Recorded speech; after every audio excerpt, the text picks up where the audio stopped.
पुंडलिक वरधारी विठ्ठल श्री ज्ञानदेव तुकाराम प्रभु श्री रामचंद्र भगवान की जय। कपिवर्य महारुद्र हनुमान की जय।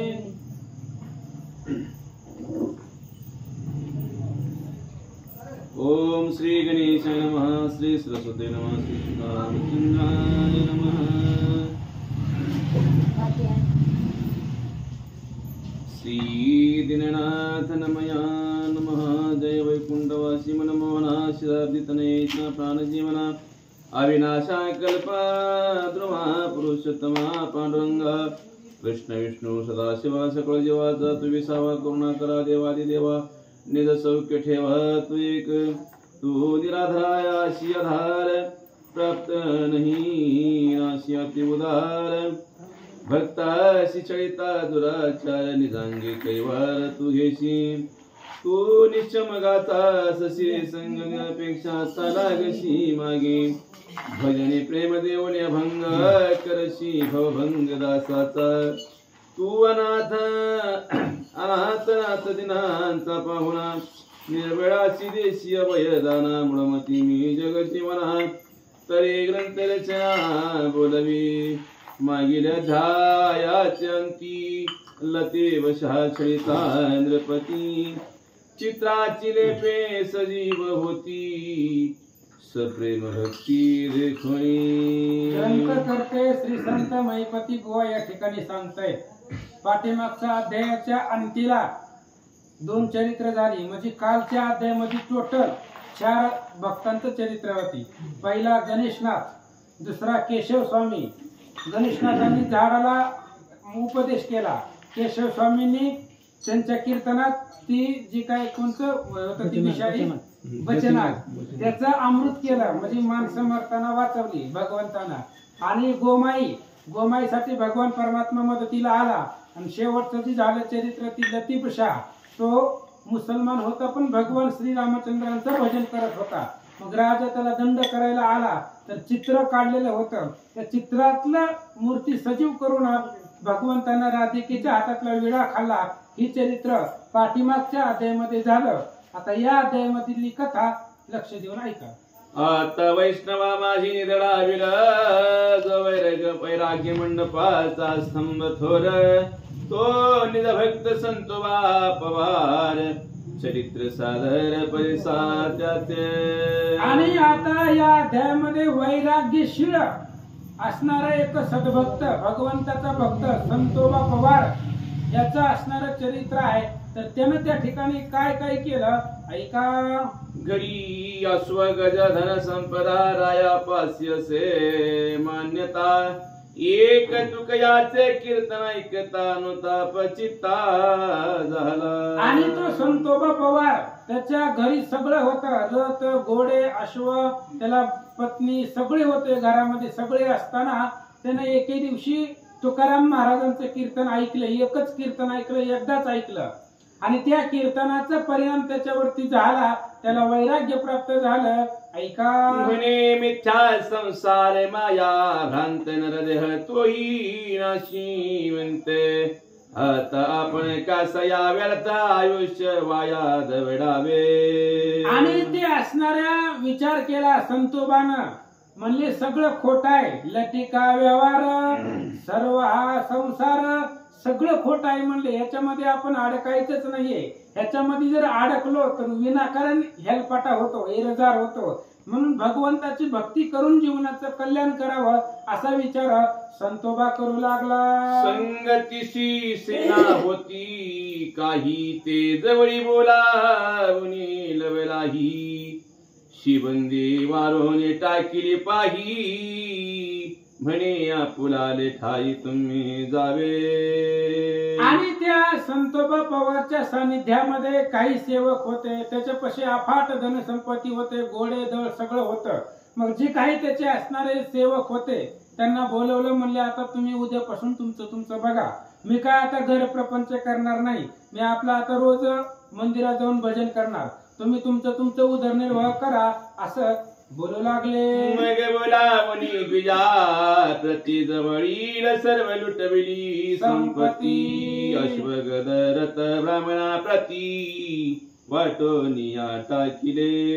आणि त्या काही सेवक होते, त्यांना सांगितलं तुम्ही तुमच्या उदरनिर्वाहाचं बघा म्हणून असणारे काही ब्राह्मण लोक बोलवले आणि त्यांना आपली जी संपदा होती सगळं घरातलं सगळं लुटवलं आणि जे काही हत्ती होते, घोडे होते, रथ होते ते ब्राह्मणाला अर्पण केले. 4 हात वस्त्रे फाटके जीर्ण ते आपण केले परिधान. उपाधी रहित हो नामस्मरण करी तसे. मग सगळं ऐश्वर होतं महाराज, सगळं त्यानं दान करून टाकलं, देऊन टाकलं आणि 4 हात एक वस्त्र घेतलं अंगावरती टाकण्यासाठी. तेवढंच वस्त्र तेही फाटकं होतं, अंगावरती त्या ठिकाणी गुंडाळलं आणि सगळं असून सुद्धा वैराग्य उपाधी विरहित अशा पद्धतीने तो निघाला. म्हणे ते अवसरी मी तुम्हापासून नव्हे दुरी. जळचरा ही उदिधीस सांडले जरी तरी मम गती दुसरी त्या नाही. आणि त्या पत्नीनं संतोबा पवारला सांगितलं मी तुमची पत्नी आहे, लग्नाची पत्नी आहे आणि मला तुमच्याशिवाय कोण आहे, तुमच्याशिवाय मी जगू शकत नाही, दुसरीकडे राहू शकत नाही. जसं पाण्याला माशाला पाण्यातून बाहेर काढल्यावर तो जगू शकत नाही तसं तुमच्याशिवाय मी जगू शकत नाही, राहू शकत नाही, माझं सर्वस्व तुम्ही आहे असं पत्नी त्या संतोबाला बोलू लागली. वृक्षाचे मुळी साले जडली की स्वर्णांगी कांती लागली.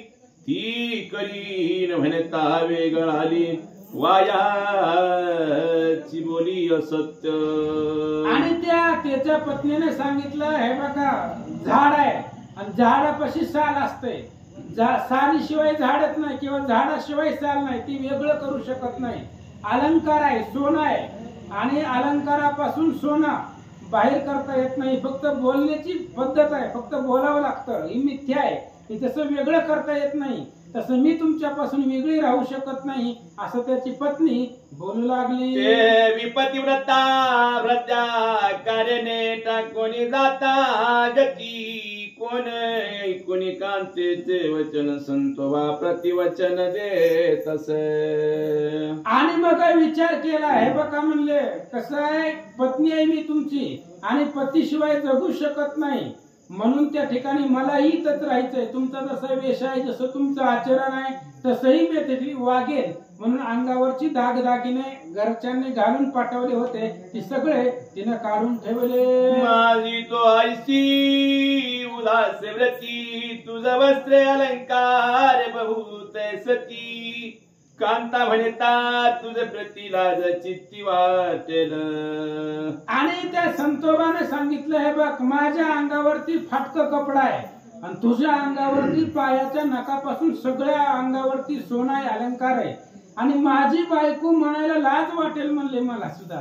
कारण कसं मी एवढा गरीब दरिद्री, तू एवढी श्रीमंती, मग कसं म्हणजे कसं तुला बायको म्हणावा किंवा लाज वाटेल असं तो बोलू लागला. जरी म्हणे करणे असेल कठीण तरी याच काद्याई भूषण नाही तरी सत्वर उठून आपो आटोपी सदैन तुले. आणि त्या संतोबाने पत्नीला सांगितलं तुला जर माझ्यापाशीच राहायचं असेल तर अंगावरचे जेवढे दागदागिने आहेत सगळे ब्राह्मणाला देऊन टाक, वाटून टाक. आणि जर ही तुला करणं होत नसेल तर आलेल्या वाटानं आलेल्या पालखीमध्ये बसून माघारी घरला जा असं तो संतोबा बोलू लागला. आयसी ऐकोनी वचन त्यानुताप झाला कांते प्रती. अलंकार सगळा फुले हाती काढून आता किले. आणि ऐकलं आपल्या नवऱ्याचं आणि तिने विचार केला माघारी जाऊन काय करायचंय, कुठं राहायचं, नवऱ्याशिवाय जीवन अपूर्ण आहे म्हणून जसं आपल्या नवरा म्हणेल तसंच करायचं. पतीचं तिनं ऐकलं, सगळे अंगावरचे दागदागिने सगळे काढले आणि जसा नवरा आहे तसं साधारण वेश धारण केला. दिव्य वस्त्रे परिधान होती ती फेरोनी टाकली झाडावरती. तिने चिंगा देवी प्रती संतोष चित्ती वाटला. आणि दिव्य वस्त्र अलंकार अंगावरती घालून आलेली होती, ती सगळी त्या ठिकाणी काढली आणि झाडावरती फेकून दिलं. ही पत्नीची अवस्था किंवा तिची असणारी मनातली प्रतिष्ठा, तिची निष्ठा पाहिली आणि त्याला आनंद वाटला. संताजी पाती धोतर होते ते अर्ध फोड फाडो निधले तिथे उभयता उदास होऊन येते ते स्मरण करीत बैसली. आणि मग त्या संतोबा पवारापाशी धोतर होतं, त्यातलंच अर्ध फांड आणि तिला परिधान करायला दिलं. आणि दोघंही विरक्त राहायचं, कुठल्याच प्रकारचं कशाचंही आशा करायची नाही. म्हणजे एकच वस्त्र अर्ध दोघांनी त्या ठिकाणी पांघरलं, वापरलं असं सांगतात. तो प्रदीप्त झाला जठराग्न्या क्षुधीने व्याकुळ झाला प्राण. मग कांते प्रती बोले वचन भिक्षेशी जाणे नगरात. आणि मग त्या बेटावरती राहिले होते महाराज. तिथं आता भूक लागली, तहान लागली. आणि भूक लागल्यानंतर ना संतोबानं आपल्या पत्नीला सांगितलं, तू जा म्हणले गावामध्ये भिक्षा मागण्यासाठी. गावामध्ये जा, भिक्षा माग आणि घेऊन आपल्या दोघांना खाण्यापुरतं घेऊन ये असं संतोबा पत्नीला बोलू लागला. सालो मालोच्या पारे गावात स्वयं मित्र इष्ट बहुत. तरी आता निर्लज ववनी तेथे जावे त्वरित ठाई. संतोबाने सांगितलं, हे बघ आता आपण दोघही विरक्त झालो, त्यामुळं लौकिक लाज सोडून द्यायची. पारगाव नावाचं गाव आहे, त्या गावामध्ये भिक्षेला जावं लागतंय. त्या गावामध्ये आपली ओळखीचे अनेक लोक आहेत, आपले भरपूर सोयरे, आपल्या संबंधातले अनेक लोक आहेत. ही लाज सोडायचं आणि जेवढं आपल्याला एका दिवसापुरतं लागतंय तेवढंच मागून आणा असं सांगतात. ममता लावोनी बोलती जने तयाशीन देई प्रतिवचन. आणि सगळी भाकर देईल कोणे तरी पदाईन घेणे सर्वथा. आणि संतोबाने सांगितलं, गावामध्ये तू गेल्यावर लोक तुला पाहतील, लोकांना तुझी दया येईल. तर कोणी जास्त मायेनं दिलं, प्रेमानं दिलं तर घ्यायचं नाही, कसलंच घ्यायचं नाही. आपल्याला केवढं लागतंय दिवसभरात तेवढंच आणायचं. कोणाचं जास्त घ्यायचं नाही, कोणापाशी जास्त वेळ बोलत बसायचं नाही. आपलं जायचं, मागायचं, घेऊन यायचं असं संतोबा पत्नीला सांगू लागला. वर्ष म्हणून प्राणनाथा सत्वर निघाली पतिव्रता. सांडोनी लौकिक लज्जा ममता पारगावात प्रवेशली. आणि आपल्या पतिदेवाचं ऐकलं. पतिव्रता होती, ती सती होती. तिनं नवऱ्याचं ऐकलं, म्हणली ठीक आहे, जशी तुमची इच्छा असेल तसं. सगळी लाज सोडून दिली आणि त्या पारगावामध्ये भिक्षेसाठी ती सती निघाली. भिक्षा मागता घरोघरी काय बोलती नर नारी. सुकृत केले जन्मांतरी ते वैराग्य अंतरी ठसावले. आणि ती आता असणारी स्त्री सुंदर आहे, तारुण्य अंगामध्ये. आणि गावोगावामध्ये घराघरामध्ये जाऊन भिक्षा मागू लागली. लोक बोलू लागली, काय हिची संपदा होती, काय ऐश्वर्य होतं, सगळं हिच्या हाताखाली दासदासी होते. आणि अशी अवस्था हिला प्राप्त झाली, वैराग्य प्राप्त झालं असे गावातली लोक बोलू लागले. घरोघरी जावो त्वरित हरी विठ्ठल शब्द बोलत. नायती शिक्षा भिक्षा तुक्यात तरी जात पुढे लगबगे. प्रत्येक दारामध्ये जात होती आणि भगवान परमात्म्याचं नाव घ्यायचं, श्रीहरी पांडुरंग श्रीराम म्हणायचं. एकदा देवाच्या नावानं हाक मारायची, 2 मिनिटं वाट बघायची. जर भिक्षा आली तर घ्यायची, नाहीतर जास्त वेळ त्या दारामध्ये थांबायचं नाही, लगेच पुढच्या घरामध्ये जायचं. असं भिक्षा मागायला जात असताना काय झालं, तो आपुले नंदेच्या घरी अकस्मात गेली ते अवसरी. हरी विठ्ठल म्हणून दारी साध घातली ते धवा. आणि त्या नवऱ्याने सांगितलं होतं की या पारगावामध्ये आपले सगळे सोयरे याच गावात आहे, बहुत संबंध गावामध्ये आहे. आणि असं भिक्षा मागत मागत मागत ती स्त्री आपल्या ननंदेच्या घरी गेली.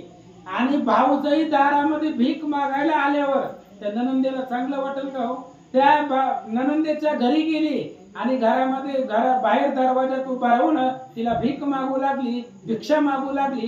काय झालं? तो संताजीची बहीण साक्षात ते बाहेर धावून आली, त्वरित गळा मिठी घालो निरडित काय बोलत निज मोहे. आणि ती संतोबाची बहीण होती, आपल्या नवऱ्याची ती बहीण होती. आणि तिनं दरवाजा उघडला तर भाऊजाई दारामध्ये भीक मागायला आलेली आहे. खूप दुःख वाटलं आणि तिचा गळा पडून ती रडू लागली. म्हणे बहिणी तू अति सुकुमार, लावण्य गुणे अति गंभीर, परी एकाएकीचा ईश्वर कैसा शोभला कळेना. आणि ननंदेने सांगितलं, वहिनी तू अत्यंत सुकुमार आहे, आताच तुमचं मधीच लग्न झालेलं आहे आणि एवढं असताना सुद्धा भगवंतानी काय तुमच्यावरती वेळ आणली आहे. एवढं सगळं असताना सुद्धा तुम्ही असं दारोदारी भीक मागताय, असं ती भाऊजाई बोलू लागली. बाई सरी होती ससी विकेत, आता कडे रुतत सतीला बहुत, टाकून भूषणे लखलकीत उदास व्रती धरली की. भाऊजाईने सांगितलं, वहिनी काय तुमची अवस्था आहे. ती ननंद सांगू लागली, काय तुमची अवस्था आहे. शिबिकेमध्ये तुम्ही राहत होता, शिबिकेमध्ये बसत होता आणि ती सोडून आता तुम्ही असं काट्या कुट्यामध्ये वनामध्ये फिरताय. तुमच्या पायाला त्या ठिकाणी खडं रुतत असतील आणि असं सगळं ऐश्वर्य असताना सुद्धा तुम्ही दारोदारी भीक मागताय, असं ती ननंद त्या भाऊजाईला बोलू लागली. जरी वस्त्रे त्याजूनी जाणे, आता ने सलीस फाटके जीर्ण, सांडून घराचे पकवान मागतीस कोरान घरो घरी. अरे तुझ्या कपाटामध्ये साड्या बसत नाहीत, एवढं घरी तुला घालायला होत्या. रोज नवीन साडी म्हणली तरी एवढे ऐश्वर्य तुमच्यापाशी होतं, काय कमी होतं. अहो घरामध्ये सेवक होते, राजासारखा थाट होता आणि एवढं सगळं सोडून फाटकं एक धोतर अंगावरती गुंडाळलंय, दारोदारी प्रत्येकाच्या घरी भीक मागते, अशा प्रकारे बोलू लागले. मग दोन रोट्या आणून त्वरित त्या माझी घातलेसे गुळ घेते, आग्रह करो निझोळीत तिने अकस्मात टाकिल्या. मग त्या ननंदेने विचार केला, आता भाऊजाई दारामध्ये आले मागायला, म्हणून तिनं प्रेमानं भाऊजाई आहे म्हणून एवढं दिलं, 2 रोट्या जास्त दिल्या. संध्याकाळपर्यंत त्यांना जावं, पुढचं घर तिनं मागू नये, तिला पुरावं एवढं म्हणून गुळ त्याच्यावरती तूप सगळं आणून तिच्या झोळीमध्ये टाकलं. म्हणते खोळी संताजीची कांता, म्हणी अन्न तुके अन्न कासया देता, वृत्तांत कळला कळता प्राणनाथा, शोभतील तत्वता मजवरी. आणि तिने सांगितलं, म्हणले एवढं कशाला देताय. म्हणले आमच्या दोघाला एक भाकर भात झाली, म्हणले 4-4 रोट्या कशाला टाकताय आमच्या जोडीमध्ये.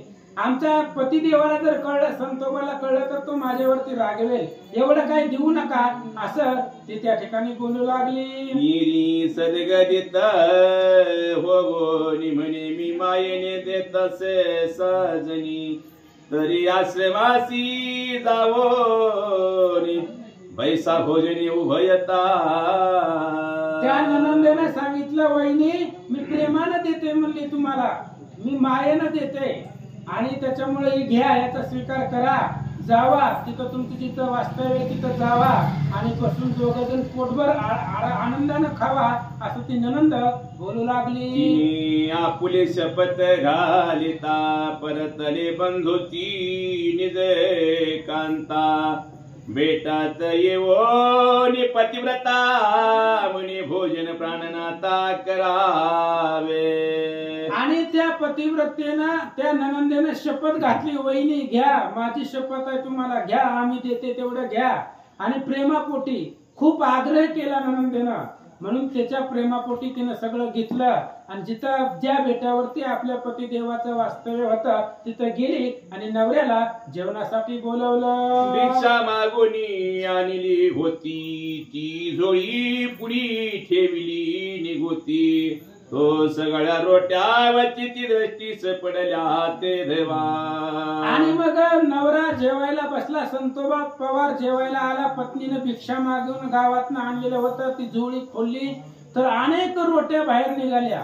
संतोबाने विचार केला, रोज भिक्षाला जाते पण एवढं कधी येत नाही, मग आज एवढं कुठून कसं आलं विचार त्याच्या मनामध्ये आला. हे देखोनी वैराग्य शिळकांतेशी पुसे ते वेळ तिने वृत्तांत सकळ सांगितला तयाशी. आणि त्यानं पाहिलं की एवढ्या मोठ्या रोट्या त्याच्यावरती तूप आहे आणि गुळ आहे, एवढं सगळं म्हटल्यानंतर ना मग त्यानं विचारलं पत्नीला, म्हणले काय प्रकार आहे, एवढं मोठं तुला कोणी दिलं आणि एवढं तू आणलंच कशाला? मी काय सांगितलं होतं, जर लोकांनी जास्त दिलं तर घ्यायचं नाही, पोटापुरतच घ्यायचं, मग एवढ्या तू रोट्या कशाला आणल्या?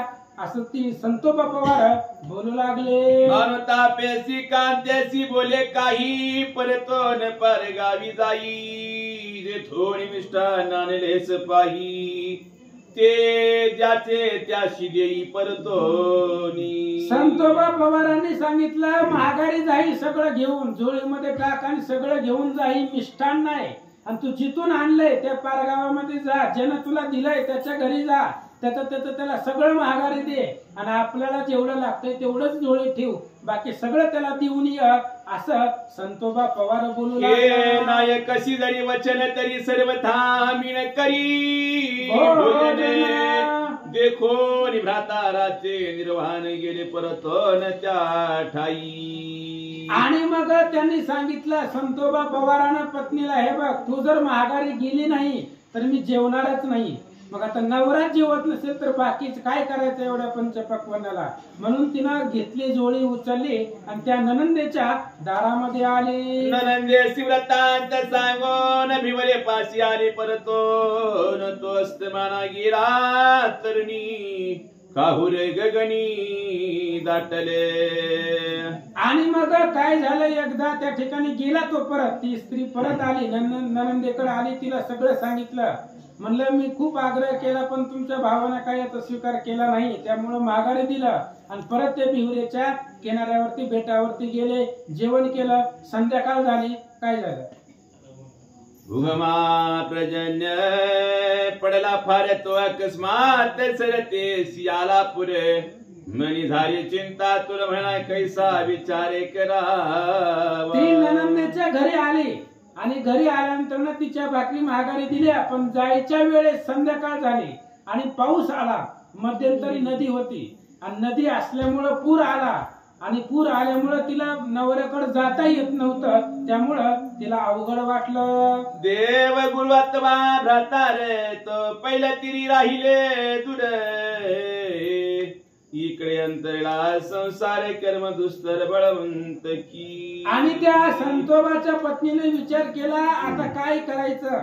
आपला जो नवरा आहे, आपला देव गुरु सगळं आपला नवराच आहे, सर्वस्व, आणि तो पलीकडे राहिलाय, नदीला पूर आलाय, आपल्याला पुरातून जाता येणार नाही आणि घरी जाता येत नाही, संसार सगळा तोडलाय, उद्ध्वस्त झालाय. आता संसार महागारी जाता येत नाही आणि नवऱ्याकडेही जाता येत नाही, काय करावं विचार करू लागले. सुकृत नसता देवा धाताराची न घडे सेवा आता धावा पावगा केशवा म्हणून धावा करीत अस. आणि तिने विचार केला, पदरामध्ये सुकृतच नाही, आपल्या पदरामध्ये पुण्यच नाही, म्हणून नवऱ्याची सेवा आपल्याकडून घडली जात नाही, नवऱ्याची सेवा आपल्याकडून होत नाही. आता भगवंता तुम्हीच धावा, तुम्हीच मदत करा आणि मला या संकटातून वाचवा, असं ती सती बोलू लागली. ऐसे संकट देखोनी येते तात्काळ पावले पंढरीनाथ तारूचे रूपे दिननाथ काय बोलत तियशी. आणि ती त्या नदीच्या किनाऱ्यावरती येऊन थांबलेली होती, पुढे जाता येत नव्हतं. भगवंताचा दावा केला आणि भगवान परमात्मा तिला प्रसन्न झाले. काय केलं होतं तिनं? फक्त नवऱ्याची सेवा केली, देव प्रसन्न झाले. इकडं दिवसभर भजन करताय तरी देवानं अजून ह्याला दर्शन दिलं नाही. ही पतिव्रतेची ताकद आहे. भगवान परमात्मा नावाड्याच्या रूपामध्ये आला तिथं आणि त्या सतीला काय बोलतो ऐका. म्हणे तू बैसली सचिंता तुरे पहिलं ती असे संतोबा पवारे तीर्थवरी जाणे असेल जर तरी मी देतो उतार करोनी. आणि त्या नावाडीचा म्हणजे तिथं एक वेश घेऊन भगवान परमात्मा आला आणि त्यानं सांगितलं, हे बघ, पलीकड तुझा नवरा, या नदीच्या पलीकडती नवरा आहे, बेटावरती बसलाय, जर त्याच्याकडे तुला जायचं असेल तर मी नेऊन पोचवतो, असं भगवान परमात्मा बोलू लागले. यावरे संतोबाची पत्नी काय बोले तारवा लागोनी. मी तुझी धर्माची भगिनी तरी देई उतरवली सत्वरे. आणि त्यावेळेस संतोबाच्या पत्नीनं त्या नावाड्याला सांगितलं, मी भगिनी आहे तुझी, एक नवरा सोडला तर जगातले सगळे पुरुष मला त्या ठिकाणी भावाप्रमाणे, मी तुझी भगिनी आहे असं समज आणि मला या नदीच्या पलीकडे घेऊन चल, असं ती सती बोलू लागली. आयचं कोणी श्रीहरी ती जरा वैसविले खांद्यावरी. निमिषन लागता पहिल्या तिरी नेवनिया ठेविले. भगवान परमात्म्याने विचार केला, त्या असणाऱ्या सतीला खांद्यावरती घेतलं, उचललं आणि त्या पूर आलेल्या नदीमधून भगवंत पलीकडे तिला घेऊन गेले. काय झालं? दाखवी पंढरीनाथ पहिलं संतवा दिसत. आयसे वंदोनी रुक्मिणी कांत, आयसे वदोनी रुक्मिणी कांत झाले गुप्त ते ठाई. आणि मग त्यावेळेस त्या नावाड्यानं भगवंतानं लांब नदीच्या पलीकडेच नेलं आणि तिथूनच बोट दाखवलं, बघ तिकडे बेटावरती नवरा आहे, जा चालत त्याच्यापाशी, असं भगवान परमात्म्यानं तिला पलीकड नेलं आणि नवऱ्याचा ठाव ठिकाणा दाखवला. काय झालं? भ्राताला पाशी जात त्वरित सांगितला सकळ वृत्तांत. म्हणे तुझ भेटला वैकुंठनाथ आणि माझा कांत पाहतस. आणि ती नदीच्या पलीकडे गेली, संतोबा पवारला भेटली आणि पत्नीनं सगळं घडलेला वृत्तांत रस्त्यामधला सांगितला. त्यावेळेस संतोबानं सांगितलं, तुला भगवंताची भेट झाली आहे. ते नावाडे दुसरा तिसरा कोणी नव्हता, भगवंत होता. आणि तुझं काहीच पुण्य नसताना, काही नसताना तुला त्यानं सहज भेट दिली, मग अजून त्यानं मला का भेट दिली नाही असं विचार तो संतोबा करू लागला. तरी न होता श्रीहरी दर्शन मी सर्वता नसेवी यांना. आयसा निश्चय केला पण सत्य जाण निज कांते. आणि त्या संतोबा पवारनं निश्चय केला, देव तुला भेटतोय, मलाच भेटायला देवाला काय भ्या वाटायला का माझं? का भेटना मला देव? भगवान परमात्मा का भेटत नाहीये? जोपर्यंत देव भेटत नाही तोपर्यंत अन्नाचा कण मी खाणार नाही, अन्न पाणी पिणार नाही, असा निश्चय तो संतोबा करू लागला. दुसऱ्या दिवशी पारे गावात एक वाणी होता भाविक भक्त. अयाशी स्वप्नी पंढरीनाथ आज्ञा करीत ते ऐका. आणि इकडे संतोबाने अन्न पाणी सोडला. देवाची भेट झाल्याशिवाय अन्न पाण्याला स्पर्श करायचा नाही. भगवंताला टेन्शन आलं. लगेच भगवान परमात्मा पार गावामध्ये एक वाणी होता, सद्भक्त होता, थोडासा धार्मिक होता. त्या वाण्याच्या स्वप्नामध्ये गेले भगवान परमात्मा आणि त्या वाण्याला उपदेश करतात, त्याला सांगतात. काय सांगतात ऐका. आपुले घरी पक्वाने करुण संतवासी घाली. भोजने तुझे पदरी नसता सुख, तुझे पदरी सुकृत जाण म्हणून दर्शन म्या दिधले. त्या वाण्याच्या स्वप्नात गेला महाराज, पण ह्याला ही दर्शनासाठी तळमळत आहे. कुणाच्या बी स्वप्नात जाऊन कुणालाही दर्शन देईल, पण लवकर भगवंताची भक्ती करते त्याला लवकर देत नाही, कारण त्याची प्रतिष्ठा, त्याची निष्ठा पाहत असते. त्या वाण्याच्या स्वप्नामध्ये गेले, वाण्याला देवाने सांगितलं, हे बा तुझ्याकडे पुण्य आहे म्हणून तुला स्वप्नात का होईना दर्शन दिलं. घरची पंचपक्वानाचं ताट घे आणि जा त्या तिकडे बेटावर आणि त्या संतोबाला जेवण खाऊ घाल, असं भगवंत वाण्याला स्वप्नात. चमत्कार देखोनी अद्भुत वाणी तात्काळ झाला. घरी पक्वान करणे त्वरित घेऊन जात संतोबापाशी. चमत्कार वाटला वाण्याला. भगवान परमात्मा स्वप्नात दर्शन झालं देवाचं. म्हणून त्या ठिकाणी जागृत झाला आणि विचार केला. मग पंचपक्वान्नाचं ताट घेतलं, निघाला. सांगितला सकळ वृत्तांत म्हणे मजा द्यापी पंढरीनाथ. सांगितला सकळ वृत्तांत म्हणे मज आज्ञापी पंढरीनाथ. भोजन न करावे भोजन करावे जी त्वरित म्हणून लागत चरणासी. त्या वाहनानं जेवणाचं ताट घेतलं. त्या बेटावरती संतोबा पवारापाशी गेला आणि त्या संतोबाला सांगितलं, हे बघा, हे भगवंतानी मला काम सांगितलंय. भगवंतानी स्वप्नामध्ये येऊन सांगितलंय, तरी भगवंताचा आदेश आहे, देवाचा आदेश आहे, म्हणून तुम्ही जेवण करा. म्हणून संतोबाच्या पायात तो वाणी पडू लागला. यावरी संतोबा भक्त म्हणे तुझं भेटला रुक्मिणी कांत. आणि माझे पदरी काय द्वरित म्हणून अंत पाहतस. संतोबानं सांगितलं, बाबा तुला देव भेटलाय घरामध्ये राहून, घरात सगळं ऐश्वर भोगून तुला देव दर्शन दिलं आणि आम्ही इथं अरण्यामध्ये वनामध्ये राहून देवासाठी तरमळतोय. मग मलाच का देव भेटना? माझ्या बायकोला भेटला, तुला भेटला, पण मला का भेटना? म्हणून तो दुःखित झाला. तरी न होता श्रीहरीचे दर्शन मी नसेवी कदापि अन्न. आयसा निश्चय करून वाणी परतोनी चालिला. आणि मग विचार केला त्यानं, म्हणले जर तुला भगवान परमात्मा दर्शन देऊ शकतो, मला का देत नाही? जोपर्यंत देवाचं साक्षात सगुण स्वरूपाचं दर्शन मला होत नाही, तोपर्यंत मी कसलंच अन्नप्राशन करणार नाही. इथून तू जा, असं म्हणून तो वाणी तिथून निघाला. कलयुगी अन्नमय प्राण म्हणत परित्याचा निश्चय अगणित.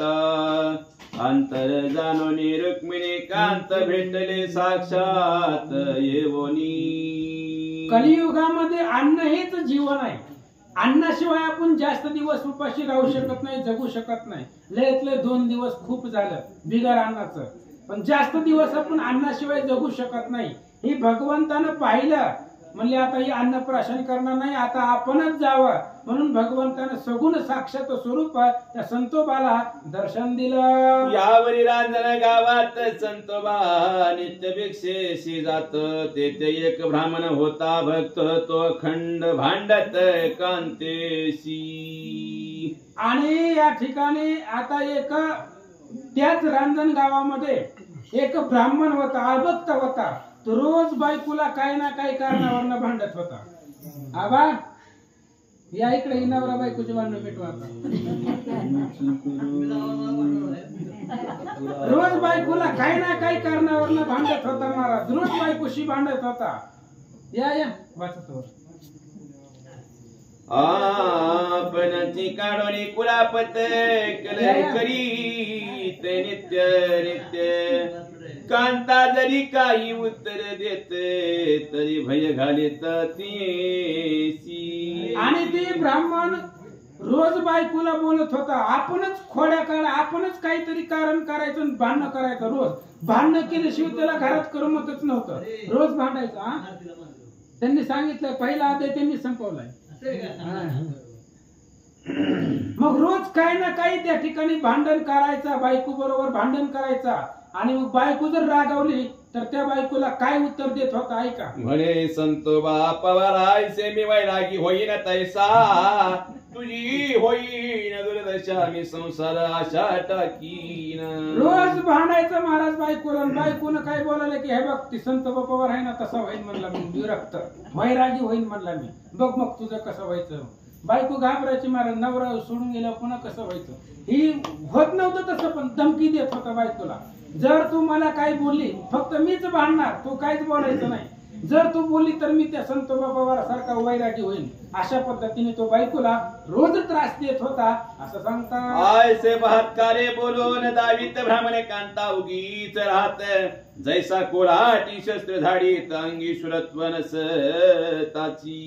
आणि तो त्याच्यामध्ये ताकद नव्हती महाराज वैरागी धारण करायचं. उग बायकोला धमकी देत होता.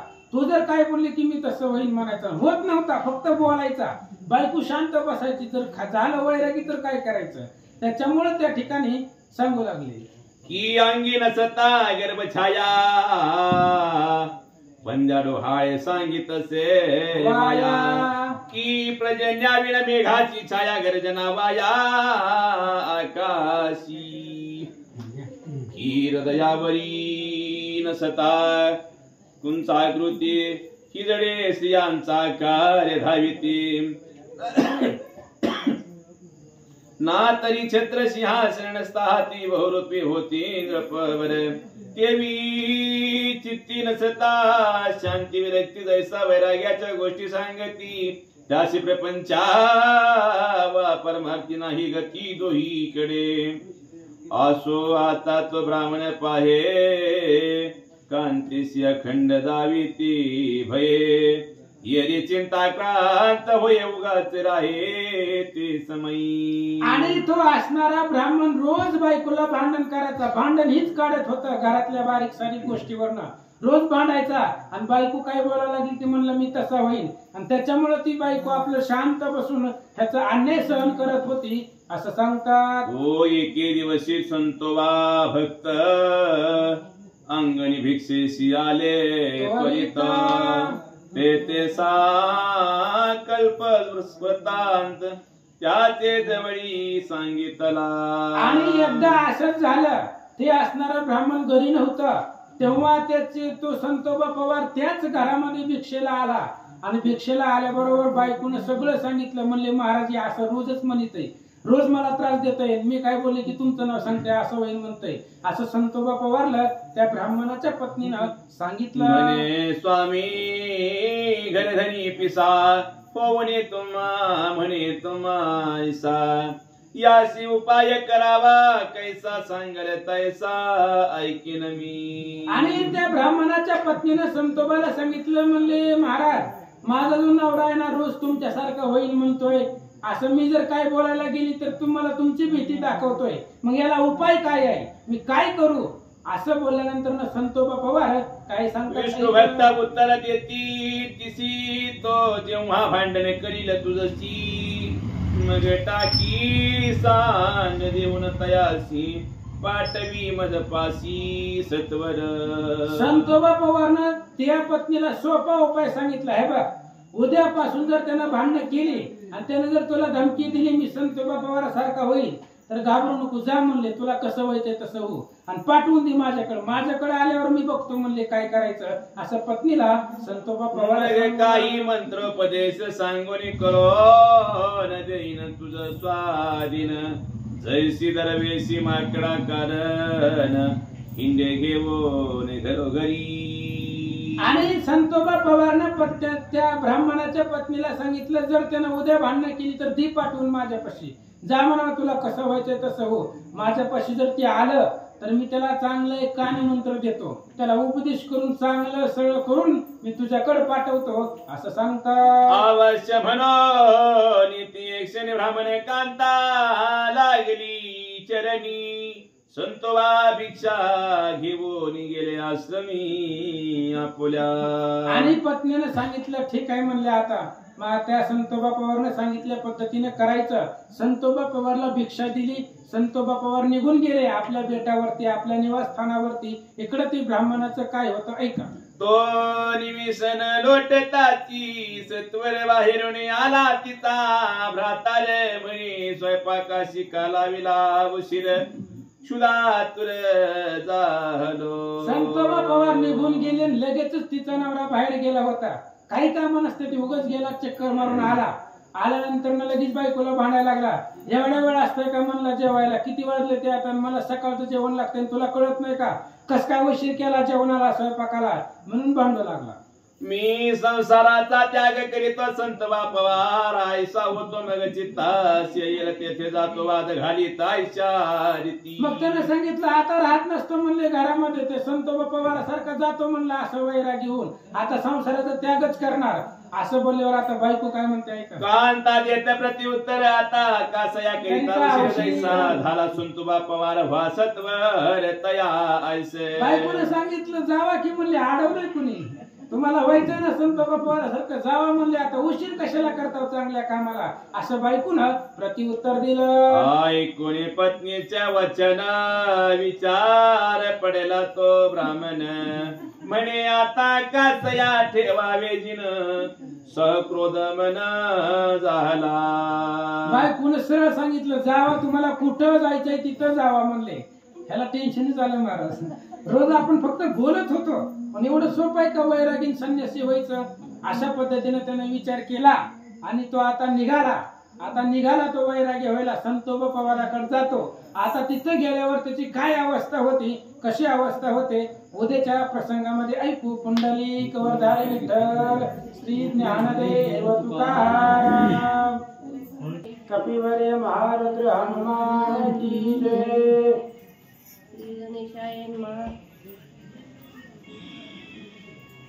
त्यांचे भक्तिस्तव श्रीहरी अद्यापि आहेत पिंपळानेरी, फाल्गुन वद्य द्वितीयशी निर्धारी, महोत्सव गजरी होतसे. ग्रंथकर्ते या ठिकाणी सांगतायत, आतापर्यंत आपण 2 चरित्र संतांची पाहिली.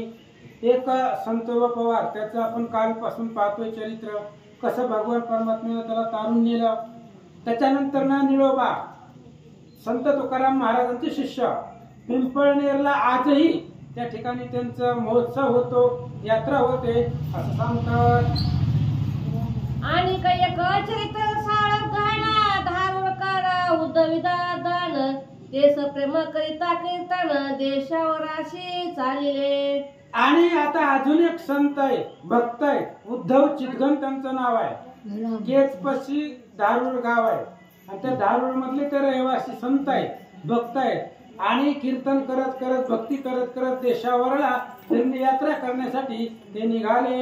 जयंती पदांतरे बहुत अनुभव रसिक जळावा दूत दूत, प्रेम विरक्त भाविक भक्त भजने रत झाला शे. आणि असा असणारा तो सद्भक्त होता उद्धव, आणि त्या ठिकाणी सप्रेम भक्तीने भगवंताचं भजन करत होता. आणि देशभराला निघालेले असताना प्रेमळ भाविक भक्त विरक्त त्यांच्या बरोबरीला होते. काय झालं, तो एकदा चैत्र शुद्ध प्रतिपदेशी अकस्मात आले बेदराशी, नगरात कीर्तन ते दिवशी प्रेमेलाशी मांडिले. आणि चैत्र शुद्ध प्रतिपदा म्हणजे श्रीराम जन्म महोत्सव, ते असणाऱ्या कालावधीमध्ये उद्या श्रीरामांचा जन्म होणार. आदल्या दिवशी बेदरला त्या ठिकाणी आले, तिथं कीर्तनाला सुरुवात केली. श्रावणाशी आले सज्ञान पंडित इतर जातीचे भाविक भक्त, कीर्तन ऐकून सप्रेम भरित रिझले चित्त तयांचे. उद्धवांचे कीर्तन होतं, त्याच्यामुळे असणारे प्रेमळ भक्त ऐकायला आलेले होते. सुंदर कीर्तन होतं, सर्वांना आनंद वाटत होता. असं कीर्तन उद्धवांचं बेदरला चालू होतं. माळ लावावी नगरात तो उद्धव तयाशी काय बोलत, श्रीराम जयंती करिता त्वरित जाणे लागत धारुळा. आणि उद्या श्रीराम नवमी होता म्हणून त्यांनी सांगितलं की आज त्या ठिकाणी कीर्तन करावं. पण त्यांनी सांगितलं, उद्धवांनी म्हणले उद्या श्रीराम नवमी आहे आणि रामनवमी मला आमच्या गावामध्ये साजरी करावी लागते, त्यामुळे मला आता बेदरहून धारूरला जाणं गरजेचं आहे असं उद्धवांनी सांगितल्यानंतर तिथली भाविक भक्त काय सांगतात, लोक म्हणती त्या अवसारा रावण नवमी येतेची करा, सकळाचा आहे तदे कोणी बरा औष्य म्हणते तयाशी. आणि गावातल्या भाविकांनी सांगितलं, महाराज तुम्ही अनेक दिवस झाले इथं राहताय, कीर्तन करताय, उत्कृष्ट कीर्तन तुमचं होतं, मग तिथं रामनवमी साजरी करण्यापेक्षा इथंच करा, आमच्याच गावामध्ये करा.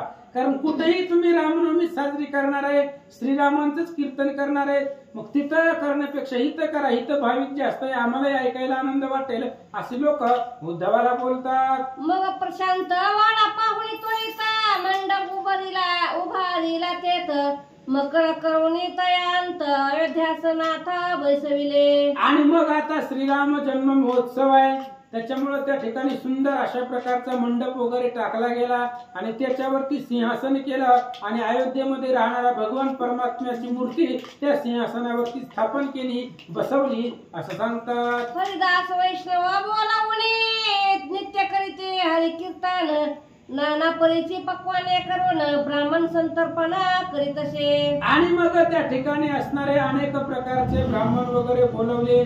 कीर्तन चालू झाल्यानंतर ना किंवा आजच्या दिवशी सर्वांना जेवण वगैरे दिलं असं सांगतात. एकदा दिंड्या पताका घेऊन सत्वारा मिरवता चालले वैष्णवीर पुढे वाजंत्र्याचा गजर उल्हास थोरा मांडीला. आणि त्या ठिकाणी असणारा कीर्तन आनंदामध्ये सुरू होतं. वाजयंत्रांचा गजर होता. श्रोत्याला आनंद वाटत होता आणि आनंदाने सर्व कीर्तन श्रवण करत होते. सप्रेम भरे हरिदास गाती तो मशिदी पाशी यवन कुमती बैसले होते सहज स्थिती ते काय बोलते एकमेका. आणि ते बेदरचं राज्य होतं. बेदरला तो राजाच त्या ठिकाणी असणारा तिथं होता. यवन राजा त्या ठिकाणी असल्यामुळं तिथली असणारी जी लोक होती त्या लोकांनी मशिदीमध्ये बसले. बाहेर उद्या रामनवमी, रामनवमीचं कीर्तन चालू होतं बाहेर. ही लोक मशिदीमध्ये बसले 4 लोक यवन आणि मशिदीमध्ये बसून विचार करू लागले बाहेरचे कीर्तन कसं मोडायचं. हे बंद पाडायचं आपल्याला. सप्त फिक्त चालू द्यायची नाही, बंद पाडायचं. मग कसं मोडावं याचा विचार मशिदीमध्ये बसून लोक करू लागले. उद्धव चित्तन हरिदास नाना बोलविणे मांडीला कुंभरा कुंभराला तरी आपण शेण माळा करून जाणार करी विटंबना सकाळची. ह्या लोकांनी विचार केला. मशिदीमध्ये लोकांनी विचार केला आपण आता उद्या हे उद्धवाचं कीर्तन सुरू झालं. कीर्तनामध्ये जायचं लांब आणि त्या महाराजावर शेण टाकायचं. त्याला शेणाचा मार करायचा. गाईचं शेण वगैरे घ्यायचं आणि त्याच्या तोंडावरती फेकून मारायचं. कोणाच्या कीर्तनकाराच्या. त्याचं कीर्तन होऊ द्यायचं नाही. कीर्तन कुणाचं होतं? उद्धवाचं होतं. कशा निमित्त होतं? श्रीरामनवमी निमित्त होतं. मग रामाचं भजन मोडल्यावर हनुमंताला आनंद वाटेल का? होते बजरंग बली तिथं. ऐका आता पुढं. तेव्हा यवनाचे प्रबल्य बहुत कोणी न पाहे न्याय नीत शहरी गुंड उन्मत्त बहुत बैसले 500 ते ठाई. आणि त्यावेळेस ही तेव्हाची कथा आहे. तेव्हा यवनांचं जरा प्राबल्य होतं. त्यांचं त्या ठिकाणी सत्ता होती आणि त्याच्यामुळे न्यायनीती कोणी मान्य करत नव्हतं. जिकडे बघल तिकडे सगळे त्यांचेच अधिकार होते. त्याच्यामुळं ते असणाऱ्या जिथं कीर्तन चालू आहे, जिथं मशीद आहे, त्या मशिदीच्या खाली 500 गुंड म्हणजे मवाली, दादागिरी, दहशत करणारी लोक बसलेली होती. ऐका. असो हरिदास गात नाचत पुढे वाद्यांचा गजर होत मशिदी पुढे मिरवत आले अकस्मात ते धवा. आणि त्यावेळेस इथं उद्धवांच्या कीर्तनामध्ये सगळे भाग श्रीराम भक्त, हरिभक्त गात होते, नाचत होते, आनंद करत होते. आणि श्रीराम मूर्तीची प्रदक्षिणा काढली होती आणि ती मूर्ती फिरवत त्या मशिदीपासून सगळे उद्धवासहित सगळे हरिभक्त जात असताना त्या मशिदीच्या जवळ आले. काय झालं? तो ते टवळ धावले सत्वर गती वैष्णवाशी शेण मारा करीते पताका हिरून घेतले की ते वैष्णवाशी ताडीते निधसते. आणि त्या मशिदीच्या समोर 500 गुंड त्या ठिकाणी बसलेले होते. ह्यांना मारायलाच बसले होते, ह्यांना शासन करायला वैष्णवांना. ज्यावेळेस ह्यांची असणारी दिंडी तिथून निघाली, त्या मशिदीपासून निघाल्यावर ही 500 जे काय असणारी टवाळ गुंडागिरी, दादागिरी करणारी लोक बसली होती. त्यांनी शेणाचे पाटे घेतले आणि शेण वैष्णवावरती, वारकऱ्यांच्या अंगावरती शेण फेकून मारलं. त्याच्या हातामधले टाळ, पताका सगळे हिरावून घेतले. पकवाज फोडून टाकले. विणाच्या तारा तोडून टाकल्या. वाचा. विनाच्या तोडून टाकीले तारा मृदंग फोडले ते अवसारा विक्षेप सकळाचा अंतरा मग हरिदास घरा पातले. आणि विना होता, विण्याचा तारा तोडून टाकल्या. पकवाज होता, पकवाज फोडून टाकला महाराज. त्याचं असणारं शाही पाड दुंपड सगळं तोडून टाकलं. आणि मग वैष्णवांना दुःख वाटलं. श्रीराम नवमीचा उत्साह आपण साजरा करतोय. राम आपलं कुलदैवत आहे आणि त्या रामाचं आपण नवमी, त्याचा जन्मोत्सव साजरा करत असताना हे काही विघ्न आलं. त्याच्यामुळे आता हरिभक्ताचं काही चाललं नाहीये. ते तिथून आपापल्या घरी निघून गेले. शिष्य संप्रदाय एवढी त्वरित उद्धव चिंतनाशी सांगितला वृत्तांत ऐशी एकांताची मात विक्षेप चिंतात वाटला. आणि काही शिष्य होते. शिष्याने सांगितलं उद्धवांना, म्हणले आम्ही दिंडी काढत होतो आणि दिंडी काढत असताना त्या मशिदीच्या जवळ गेल्यावर असा प्रकार घडला. काही लोक टपून बसली होती. त्यांनी शेणाचा मार केला, विण्याच्या तारा तोडल्या, पकवास फोडून टाकला. सगळं त्यांनी उद्ध्वस्त केलं. ऐकलं उद्धवांनी, दुःख वाटलं. जैसे दुग्ध माझे पडे लवण मग नसवाने जायना लागता क्षण पकवानाशी शिवले श्वान मग स्वयंपाकीनं तळमळे. दुधामध्ये त्या ठिकाणी असणारं मीठ पडावं, दूध नासून जातं, किंवा सुंदर स्वयंपाक केलेला असावा आणि त्या स्वयंपाकाला कुत्र्यानं स्पर्श करावा किंवा खावं. जसं सगळं स्वयंपाक व्यर्थ आहे तसंही सगळं एवढा अट्टहास केला होता श्रीरामनवमीसाठी. त्या लोकांनी शेण अंगावरती टाकल्यावर सगळा अट्टहास वाया गेला असं सांगतात. की वधूवरे बैसली भोजना कारण तव दीप विजवला पतंगाने मग वर मायाचे विक्षेपे म्हणत तैशेचे वाटले तयाशे. नातरी ग्रास घेता चक्षुदास्ताने शुदिताशी मुखात अकस्मात गेली माशी. तेव्हा विंधी छळिता हरिदासांशी उद्धव चित्तनाशी वाटले. मग मकरापाशी येऊन तत्वता म्हणे जय जय जय रघुनाथा. हे नव्हते येता तुझ्या चित्तात तरी अट्टास व्रता का केला. मग उद्धवाने भगवान श्रीरामचंद्राचा दावा केला, म्हणले रामा तुम्हाला काय कळत नाही, सगळ्या गोष्टी कळताय.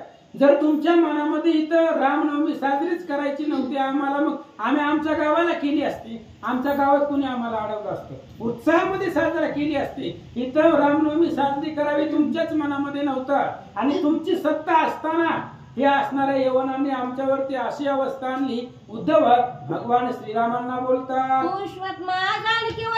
वसविषयी सर्वाचा अंतरू मी कासय आता खेद करू केला न दारू संताचा. संताचा अपमान झालाय महाराज. आणि महाराष्ट्र ही संताची भूमी आहे.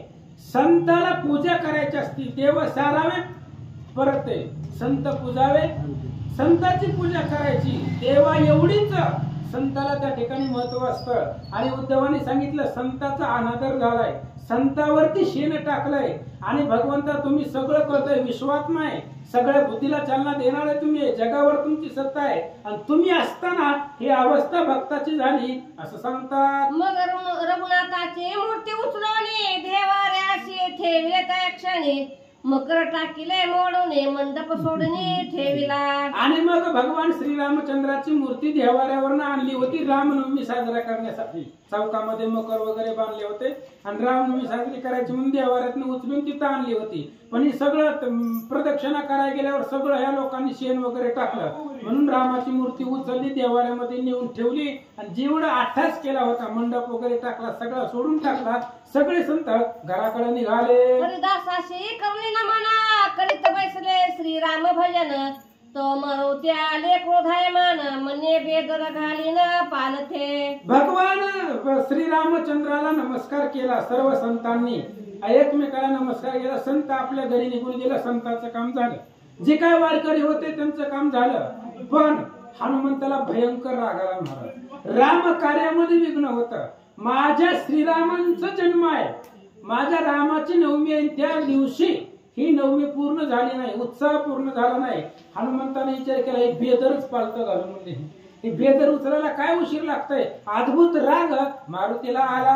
माझा स्वामी श्री रघुनाथ त्याचा उत्सव करीतो भक्त त्या वैष्णवाशी गांजिले येत तरी जिने व्यर्थ पै माझे. आणि हनुमंताने विचार केला माझा स्वामी श्री रघुनाथ, माझा स्वामी राम, आणि त्या श्रीरामचंद्रांची रामनवमी साजरा करत होते भक्त, आणि ह्या लोकांनी त्या भक्तांना त्रास दिला, त्यांच्या अंगावरती शेण टाकलं.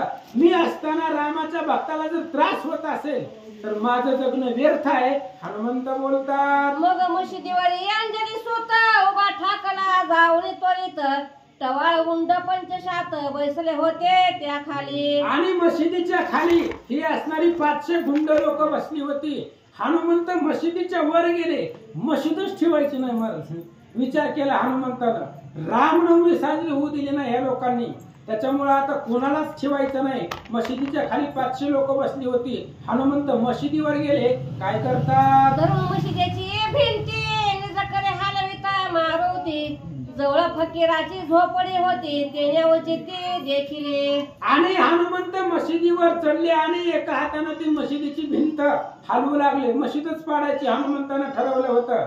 आणि मशिदीला चिटकून एक फकीराची त्या ठिकाणी झोपडी होती, आणि ती फकीरानं पाहिलं हे हनुमंत मशीद पाडतायत. त्यावेळेस तो फकीर हनुमंताला काय बोलतो ऐका. तो फकीर होता परमज्ञानी सतरो मजला पुल्या म्हणे राम भक्ताशी क्षणले म्हणवणे मारुती क्षोभणे पातला. आणि तो फकीर धार्मिक होता, वैष्णव होता. त्याने विचार केला हनुमंतान ज्या अर्थी मशीद पाडताय त्या अर्थी यांनी रामाच्या भक्ताला त्रास दिलाय आणि रामाच्या भक्ताला त्रास दिलेला हनुमंताला सहन होत नाही. आणि रामाच्या भक्ताला तर त्रास दिला पण माझ्या रामचंद्राची उत्सव सुद्धा यांनी साजरा करू दिला नाही. म्हणून हनुमंताला मशीद पाडतायत हे त्या फकीराच्या लक्षामध्ये आलं. पण त्यांनी विचार केला बाबा त्यांची मशीद पाडा, आम्हाला घेणं देणं नाही, पण मशिदीला चिटकून माझी झोपडी आहे, माझ्या झोपडीला धक्का लागू द्यायचा नाही असं तो फकीर हनुमंताला बोलू लागला.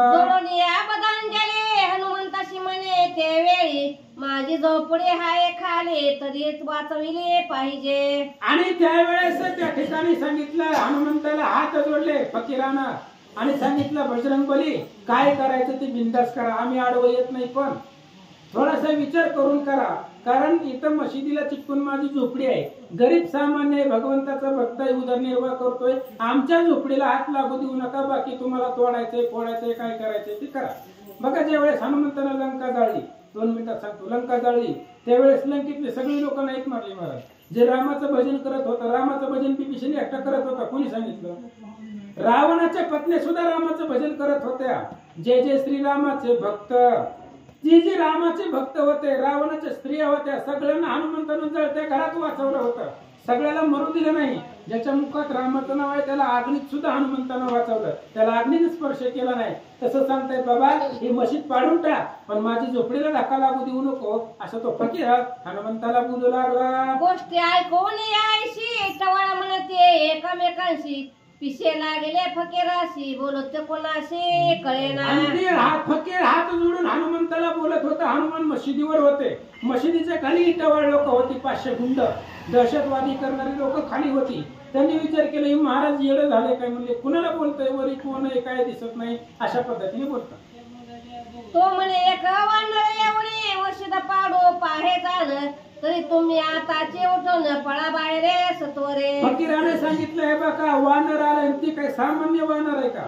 वानर आले ती वानर मशीद पाडायले, मशीद जर पडली तर त्याच्या खाली असणारे यज्ञ जगणार नाही, वाचणार नाही. जीव वाचवायचा असेल तर इथून पळून जावा असं तो फकीर बोलू लागला. बोलते संधी मशीद आहे चिरबंदी वानराच्या पिताशी त्रिशोधी न पडेची जाण सर्वथा.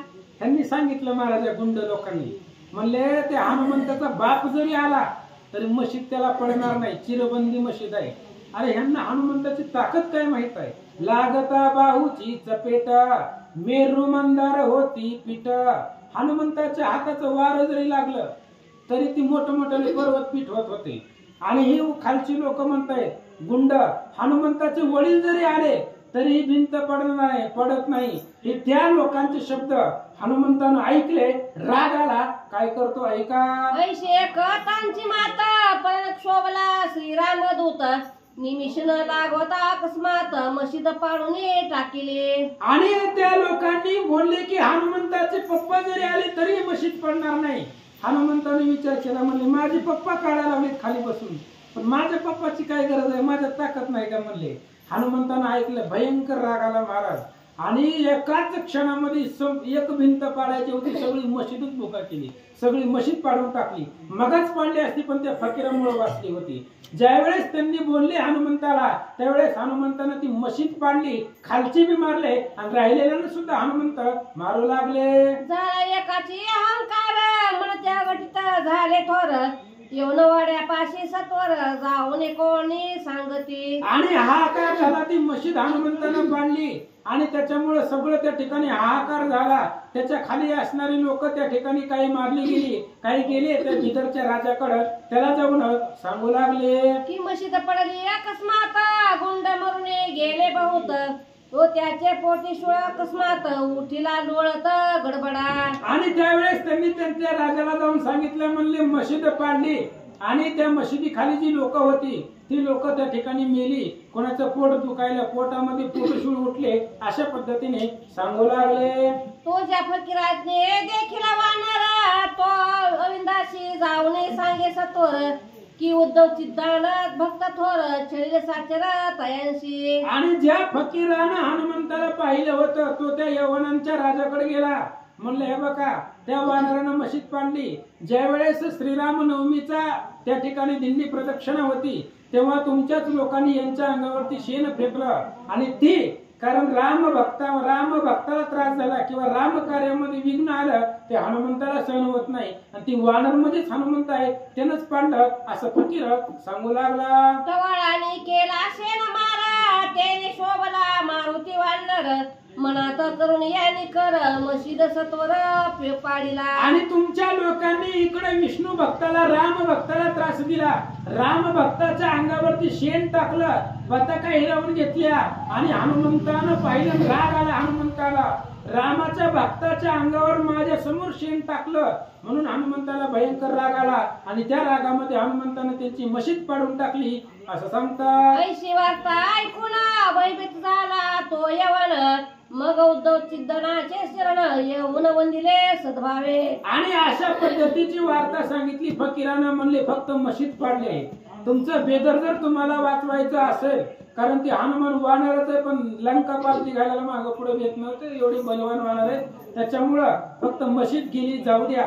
जर तुमचं बिदर तुमचं राज्य तुम्हाला वाचवायचं असेल तर त्या भक्ताला शरण जावा म्हणून घाबरला तो. हनुमंतरायाच्या ताकदीला घाबरला आणि जो उद्धव चितगण होता धारूरकडचा त्याच्याकडे गेला त्याच्या पाया पडला शरण गेला असं सांगतात. रौप्य मुद्रा शास्त्रावरी आणून ठेवल्या पायावरी म्हणे आपुला महोत्सव सुखरूपकरे संकुचांतरे न धरिता. मग यवनाने सांगितलं हे बघा श्रीराम नवमी तुम्हाला साजरी करायची ना मी पैसे देतो करा म्हणले. ज्यावेळेस संकट आली त्यांची मशीद पाडली त्यावेळेस मग त्या ठिकाणी तो जवळ आला सगळे संपदा दिली आणि मोठ्या उत्साहामध्ये रामनवमी साजरी करण्याचा त्यानं त्या ठिकाणी आदेश दिला म्हणतात. तुमचे क्षण केले ज्याने ते तत्काळ गेले मुक्ते सदनी आता मारुतीशी प्रार्थने आम्हाला कोणी वाचवे. आणि त्यांनी सांगितलं राम भक्तांना हे बघा तुमचं छळण ज्यांनी केलं होतं ती मशिदीच्या खाली चिरडून मेली त्यांना मारुतीनं मारलं पण आता मारुतीला तुम्हीच आवरू शकताय त्याला आवरा नाहीतर हे आमचं नगर राहणार नाही त्याच्यामुळं सांगू लागले. नगरवासी होऊन गोळा तात्काळ मंडप उभा केला मकर शृंगारवणी त्या वेळा जानकैवरा बैसविले. आणि मग लगेचच लोक गावातली तयार झाली सगळे गोळा झाली मंडप वगैरे टाकला मकर सजवलं श्रीरामचंद्राची मूर्ती देहावाऱ्यावरनं आणली आणि त्या असणाऱ्या मंडपामध्ये भगवंताची स्थापना केली. टाळ मृदंग घेऊन प्रीती वैष्णवानंदे गाती नाचती द्वादशी पावे तो महोत्सव प्रीती केला मागुती उल्हासे. आणि मग श्रीरामनवमीचा महोत्सव राम जन्माचा त्या ठिकाणी असणारा आनंद साजरा त्या ठिकाणी मोठ्या उत्साहामध्ये साजरा केला असं सांगतात. साधू संतांचा द्वेष करे तयाशी दुःख जन्म भरी विघ्ने नाना पडे तयांची परीख शोभित. आणि या असणाऱ्या अध्यायामधून सार एवढंच घ्यायचंय की राम भक्ताला विष्णू भक्ताला हरी भक्ताला त्रास द्यायचा नाही. साधू संताला जर त्रास दिला तर त्यांचा कैवारी भगवंत तरी असतो नाही तर हनुमंत आहे. हनुमंत अद्यापी आहे आणि तू प्रत्येक भगवंताच्या कथेच्या कथेला येतो त्यामुळे इथे जर भक्ताला त्रास झाला तर ते हनुमंताला सहन होत नाही म्हणून कोणाच साधू संताला त्रास देऊ नका हीच या अध्यायाचा सार. श्री विठ्ठलाचे चरणाठविता सर्व विप्रे जाती दूरपंथा शरीरातील रोग व्यथा जाय निघून ते काळी. भगवंताचं नामस्मरण करा शरीराचा कुठलाच प्रकारचा रोग तुम्हाला होत नाही. वाचा असोत्रय दशी सकवणी ललिता सकळ गौरवले हरिभक्त भजन प्रसाद महिपती तेत सांगे उचित संताशी. श्री भक्ती विजय ग्रंथ एकदा जगन्नाथ प्रेमळ प्रभावित भक्त पंचदश कृष्ण कुंडली कवरधारी विठ्ठल श्री ज्ञानदेव भगवान